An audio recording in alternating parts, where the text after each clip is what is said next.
Hello everyone, मैं Vaibhav Titarmare lecturer in mechanical engineering department NIT polytechnic Nagpur. आप सभी का स्वागत करता हूं हमारे कोर्स अप्लाइड मैकेनिक्स में। आज के 49th लेक्चर में हम पढ़ने वाले हैं numerical on composite figure that is of I section and dam section. So here we go. So let us summarize the previous lecture. In previous lecture we have solved the numericals on inverted T section and C section. I hope आप सभी ने वो homework किए होंगे और आपको वो topic अच्छे से समझ में आया होगा। Learning outcomes. After completion of this lecture, you are able to calculate the centroid of given composite lamina or plane. These are the program outcomes that we have achieved after successful completion of this lecture. आइए दोस्तों start करते हैं हमारा आज का पहला numerical. पढ़िए question क्या दिया हुआ है। Find centroid of I section with top flange 20 into 10 mm, bottom flange 100 into 20 mm and wave thickness 15 mm. Overall depth is 250 mm. Okay, so let us start. सबसे पहले हमें टॉप फ्लेंज दिया हुआ है, बराबर है। सो टॉप फ्लेंज की value कितनी दी आपको बताइए, कितना दिया top flange. Top flange is given as 20 into 10। तो हम क्या कर लेते हैं, इसको हम b इक्वल्स टू हमको दिया है 20 और d हमें दिया हुआ है 10। d कितना दिया है 10। ओके, फिर बॉटम फ्लेंज दिया हुआ है 100 इंटू 20, तो आपको b दिया हुआ है 100 और d दिया हुआ है 20। ओके, फिर वेव दिया हुआ है, ये वेव है, ठीक है। इस वेव की थिकनेस मतलब इसकी b हमें 15 दी हुई है, 15 दी हुई है। और ओवरऑल डेप्थ मतलब ऊपर से लेकर नीचे तक पूरा डिस्टेंस, ऊपर से लेकर नीचे तक का पूरा डिस्टेंस जो दिया हुआ है आपको यहाँ तक, कितना दिया है वो 250। कितना दिया है वो 250 ऊपर से लेकर नीचे तक। लेकिन ये यहाँ पे 10 है, ये यहाँ पे 20 है, तो 10 और 20, 250 में से 10 और 20 गए, मतलब कितना बचा 220 बचेंगे, बराबर है 220। सो हमारे काम का इतना ही है, डी कितना 220, बराबर है 220। ओके, तो 250 में से हमने 10 माइनस किए और ये 20 माइनस किए। ओके, अभी न्यूमेरिकल सॉल्व करने के लिए हमको रेफरेंसेस लगेंगे। So this is our X reference and this is our Y reference, this is our Y reference. Okay, तो आइए दोस्तों स्टार्ट करते हैं इसको। तो हम टैबुलर मेथड से सॉल्व करते हैं, बराबर है। तो सबसे पहले हम रेक्टेंगल की बात करते हैं, तो हम सबसे पहले क्या करते हैं, सबसे नीचे वाले को हम 1 लेते हैं, फिर उसके ऊपर वाले को हम 2 देते हैं और उसके ऊपर वाले को हम 3 नंबर देते हैं, बराबर। इस प्रकार से हम न्यूमेरिकल को सॉल्व करते हैं, बराबर। तो पहला रेक्टेंगल बनाते हैं, ठीक है। सबसे नीचे वाला first rectangle, this is our first rectangle, जिसका बी हमें 100 दिया हुआ है, डी हमें 20 दिया हुआ है 20। सो एरिया फर्स्ट फिगर का इसलिए A1 बोलेंगे, बी इंटू डी, बी कितना है 100 इंटू 20, दैट इज 2000 mm का स्क्वायर। अभी देखिए ये x एक्सेस के अबाउट सिमेट्रिकल है, बराबर। अगर हम इसको कट करते हैं बराबर सेंटर से, इसको हम बराबर सेंटर से कट करते हैं तो इसके दो सेम टुकड़े हो जाएंगे, बराबर है। तो इसलिए ये x एक्सेस को सिमेट्रिकल होने के कारण हमें x बार डायरेक्ट मिलेगा। x बार कैसे मिलता है डायरेक्ट, सिमेट्रिकल रहता है तो तब हम बड़ी फ्लेंज का आधा लेते हैं। तो बड़ी फ्लेंज कौन सी है, ये 100 वाली है, तो 100 का आधा कितना आ जाएगा 50। सेम x2 भी वैसा ही आएगा 50 और x3 भी कितना आएगा 50, क्योंकि सिमेट्रिकल है और ये सभी सेम होने के नाते x बार भी कितना मिलेगा आपको 50। इस प्रॉब्लम में हमको x बार के लिए कोई भी कैलकुलेशन करना नहीं है, हमको डायरेक्टली मिल जाता है। ओके, अभी हम कैलकुलेशन सिर्फ y के लिए करेंगे। ओके, सिर्फ y के लिए। से दिस इज द सेंट्रॉइड, ये अगर सेंट्रॉइड होगा, ये अगर क्या होगा सेंट्रॉइड होगा, तो y के लिए हमको ऊपर जाना पड़ता है। y के लिए हमको कहाँ जाना पड़ता है, ऊपर। देखिए गए ऊपर, ये मिल गया y, बराबर रेफरेंस को चिपक के हो, बराबर है। तो यही वैल्यू हमको चाहिए। ये फर्स्ट फिगर का है, फर्स्ट रेक्टेंगल का, जिसको हम y1 बोलेंगे, दैट इज d/2। पहले रेक्टेंगल का d कितना है 20 divided by 2 that is 10। y1 कितना मिलेगा 10। अभी हम सेकंड रेक्टेंगल की बात करते हैं। This is our second rectangle. इसका b कितना दिया हुआ है 15 और d कितना दिया है 220। सो एरिया 2 मिल जाएगा हमको b इंटू डी। b कितना है 15, d कितना है 220। तो बताइए एरिया कितना हो जाएगा 15 इंटू 220,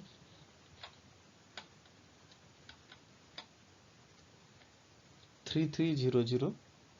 एरिया 2 कितना मिला आपको 3300 mm का स्क्वायर। अभी y का देखिए this is the centroid of second figure. Okay, this is the centroid of the second figure, बराबर है। और आपका जो सेकंड रेक्टेंगल स्टार्ट हो रहा है वो यहाँ से स्टार्ट हो रहा है, बराबर। तो आपको y भी यहाँ से मिलेगा। ये y, इस y से ये जो रेफरेंस है ग्रीन कलर की जो लाइन है कितना दूर है 20 दूर है। कितना दूर है 20 दूर है। तो उस y में मतलब उस रेक्टेंगल के y में हमको क्या करना पड़ेगा, हमें 20 को ऐड करना पड़ेगा। कितना ऐड करना पड़ेगा 20 को या ऐड करना पड़ेगा, बराबर है। सो y2 क्या हो जाएगा, उस पर्टिकुलर रेक्टेंगल का कितना है d/2 और उसमें कितना y मिला, कितना मिलाना है हमको 20 मिलाना है। d कितना है 220 डिवाइडेड बाई 2 प्लस 20 कितना आ जाएगा 110 और 10 130, बराबर है। सो 130 mm इसका y2 आ जाएगा। हम अभी थर्ड रेक्टेंगल की बात करते हैं, सबसे ऊपर वाला रेक्टेंगल 20 इंटू 10 वाला ना। इसका b कितना है 20, d कितना है 10। सो एरिया 3 मिल जाएगा हमको। एरिया 3 क्या होता है b इंटू डी। b कितना है 20, ये 10, तो कितना हो जाएगा 200 mm का स्क्वायर। ओके, y3 निकालते हैं भाई, y3 निकालते हैं, बराबर। y3 के लिए क्या करेंगे, दिस इज द सेंट्रॉइड। ये सेंट्रॉइड है थर्ड फिगर का, बराबर है। अभी यहाँ से ये y, सेकंड रेक्टेंगल यहाँ से स्टार्ट हो रहा है तो y भी यहाँ से मिलेगा। तो आपको इतना पूरा डिस्टेंस ऐड करना पड़ेगा। कितना, ये 220 और ये 20 मतलब 240 mm आपको ऐड करना पड़ेगा। कितना ऐड करना पड़ेगा आपको 240 mm। ओके, सो y3 में क्या लिखेंगे d divided by 2 plus 240। So d कितना है, d is 10 divided by 2 plus 240, तो कितना मिलेगा 245। कितना मिलेगा आपको 245 mm। ओके, तो सभी हमारे पास डिटेल्स आ चुके हैं। अभी हम y बार निकाल सकते हैं। कैसे निकालेंगे, a1 y1 plus a2 y2 plus a3 y3 upon a1 plus a2 plus a3। Okay, चलो वैल्यूज पुट करिए सभी। a1 कितना है, a1 इज 2000 इंटू y1 कितना है 10, एरिया 2 कितना है 3300, y2 है 130 प्लस एरिया 3 कितना है 200 इंटू y3 कितना है 245 डिवाइडेड बाय एरिया कितना है पहला वाला 2000 प्लस 3300 प्लस 200। सो कैलकुलेट करिए y बार कितना आता है, बराबर कैलकुलेट करना है 2000 into 10 plus 3300 into 130 plus 200 into 245 divided by 2000 plus 3300 plus 200 that is 90.54। कितना मिला आपको 90.54 mm। सो आपको y बार मिल चुका है। अभी हम फाइनल आंसर लिखेंगे g 50, 90.54। This is the final answer. I hope आप सभी को ये क्वेश्चन समझ में आया होगा। आइए दोस्तों और एक न्यूमेरिकल हम सॉल्व करते हैं। क्या दिया है क्वेश्चन में, पढ़िए। A dam section having following dimensions, top width 3 meter, bottom width 6 meter and height 18 meter, find centroid. तो डैम सेक्शन का प्रॉब्लम है ये। डैम अगर आप देखोगे तो डैम जो होता है एक रेक्टेंगल के साथ बनता है, ठीक है। सो दिस इज द डैम का एक पोर्शन है रेक्टेंगल, और डैम का दूसरा एक पोर्शन होता है राइट एंगल ट्रायंगल। तो ये हो गया डैम सेक्शन। इसकी ये होगी टॉप विड्थ जो कि हमें दी हुई है 3 मीटर, और जो बॉटम विड्थ है पूरी बॉटम विड्थ कितनी दी है 6 मीटर, यहाँ से यहाँ तक। और इस डैम की हाइट कितनी है, इस डैम की हाइट है 18 मीटर। डैम की हाइट कितनी है 18 मीटर, और हमें इस डैम सेक्शन का सेंट्रॉइड ढूंढना है। ओके, तो उनके लिए अभी हम पहले देखते हैं। पहले तो एक हमारा रेक्टेंगल बनेगा यहाँ पे फर्स्ट फिगर, और दूसरा बनेगा हमारा राइट एंगल ट्रायंगल। तो रेक्टेंगल के लिए हमारा बी हो जाएगा 3 मीटर, और ये हाइट ही इसके लिए क्या हो जाएंगी डी हो जाएगी। ट्रायंगल का लेकिन बेस नहीं पता हमें, है ना, ट्रायंगल का बेस इतना कितना रहेगा। तो देखिए टोटल डिस्टेंस 6 है, इस 6 में से 3 चले गए तो ये कितना बचेगा 3 बचेगा, बराबर है। तो इसका बेस जो है ट्रायंगल का 3 मीटर रहेगा। ओके, प्रॉब्लम को सॉल्व करने के लिए हमको रेफरेंस लेने पड़ेंगे। तो first of all this is our X reference and this is our Y reference. Okay, तो हम इसको टेबुलर मेथड से सॉल्व करेंगे, बराबर है। कितनी फिगर है इस डायग्राम में, 2 फिगर है, ठीक है। First figure is rectangle, first figure is rectangle जिसका बी हमको दिया है 3 मीटर और डी दिया हुआ है 18 मीटर। डी कितना है 18 मीटर। सो एरिया मिल जाएगा आपको बी इंटू डी। सो 18 इंटू 3 कितना हो जाएगा, 18 इंटू 3 54 मीटर का स्क्वायर। फर्स्ट रेक्टेंगल है ये, इसका ये सेंट्रॉइड हो जाएगा। इधर आपको x मिलेगा, ऊपर जाओगे तो y मिलेगा। दोनों रेफरेंस को चिपक के देखिए, ये भी रेफरेंस को चिपक के, ये भी रेफरेंस को चिपक के डायरेक्ट आ जाएगा। सो x1 क्या होता है b/2, b कितना है उसका 3 divided by 2 that is 1.5। y 1 क्या होगा d/2, d कितना है 18/2, सो y1 कितना हो जाएगा 9 मीटर। तो ये फर्स्ट रेक्टेंगल का हो गया। सेकंड जो है ट्रायंगल है, सेकंड क्या है ट्रायंगल, इस प्रकार से राइट एंगल ट्रायंगल। इसका बेस जो है वह है 3 मीटर और इसकी हाइट जो है वो है 18 मीटर। तो हमको एरिया 2 निकालना है। What is the area of triangle, half base into height, बराबर है। तो हाफ बेस कितना है 3, हाइट कितना है 18, तो ये आ जाएगा 27 मीटर का स्क्वायर, बराबर। अभी देखिए यहाँ पे थोड़ा लॉजिक आपको लगाना है। ट्रायंगल का देखते हैं। ट्रायंगल का ये सेंट्रॉइड होता है जो 90 से हमें मिलता है, हमने पढ़ा था। तो यहाँ से ट्रायंगल चालू हो रहा है, तो यहाँ से हमें x मिलेगा, बराबर। x क्या रहता है ट्रायंगल का, h बेस बाई 3 कितना रहता है b/3, लेकिन हमारा रेफरेंस तो यहाँ पे है, हमारा रेफरेंस तो यहाँ पे है। तो क्या यहाँ पे हमें इतना डिस्टेंस मतलब 3 मीटर ऐड करना पड़ेगा। इस x में हमको 3 मीटर इतना डिस्टेंस ऐड करना पड़ेगा क्योंकि हमारा रेफरेंस इधर है, बराबर है। तो x में हमको क्या करना पड़ेगा, x में हमको 3 मीटर ऐड करना पड़ेगा। सो x2 इज, इस ट्रायंगल का x कितना है, ट्रायंगल का x है बेस बाय 3 और उसमें हमें 3 मीटर को ऐड करना है।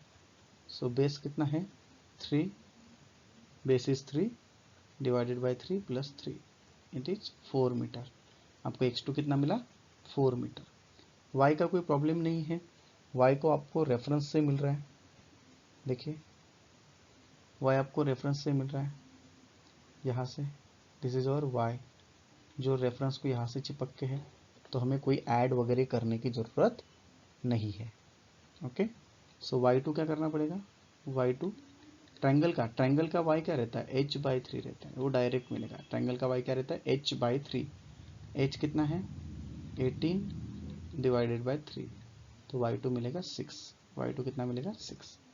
ओके, तो दो ही फिगर है, हम दो ही फिगर को हम सॉल्व कर सकते हैं। ओके, देखिए अभी हम x बार निकालते हैं। x बार का फॉर्मूला क्या है, a1 x1 plus a2 x2 divided by a1 plus a2।